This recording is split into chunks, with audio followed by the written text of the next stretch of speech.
Assalamualaikum. Hari ini saya nak share resepi bake banana guna air fryer. Masukkan pisang, gula icing campur dengan serbuk kayu manis dan gaul bersama dengan pisang. Mekar sehari besok binasa, sebelum layu sudah pun mati. Susun atas aluminium foil. Tuang nanas kisar, kelapa parut, serbuk kek, sampai ke kubur bersatu coklat chip. Bungkus aluminium foil kemas-kemas.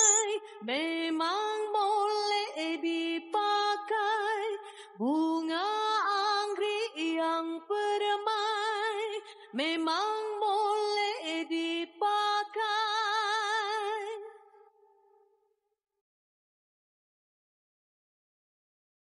Masak dalam air fryer suhu 180 darjah Celsius selama 20 minit. Untuk sos, masukkan gula, tepung custard dan susu cair. Boleh pun tidak, wangi pun bukan, tidak. Kacau rata, masak atas api kecil sehingga mendidih. Sungguhlah puan bunga idaman, indah kerana budi bahasa. Bukanlah cantik di tengah Kita punya bake banana pun dah siap.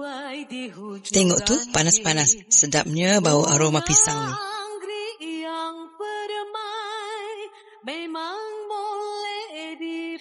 Hidangkan pisang bersama kuah custard